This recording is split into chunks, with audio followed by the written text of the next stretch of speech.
Marami ngayon ang nalungkot sa mga supporters at friends ng songbird si Rachel Velasquez dahil sa pag-postpone ng Valentine show nito. At pinaliwanag naman ng organizer ni Rodrigo ang tunay na dahilan ay ito sa isang tao na positive dahil sa sikat na sakit ngayon ang malagatap sa buong mundo. At kasalukuyang nakakwarantay ang naturang singer. Inanunsyo din itong ABS-CBN sa pamamagitan ng state review binabasa sa social media. Aling sabi, the state of the postform of region, the latest Twitter, hindi ang nangyari ay sabi ba, mas priority nila nagkaroon sa pag-balance.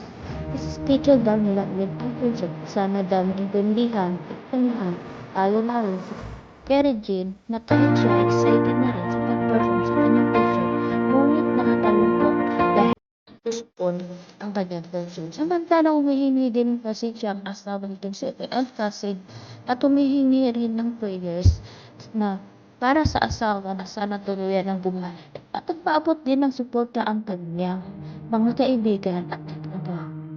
Prayers nila na sana gumaling agad ang kanilang kaibigan si Regine Velasquez.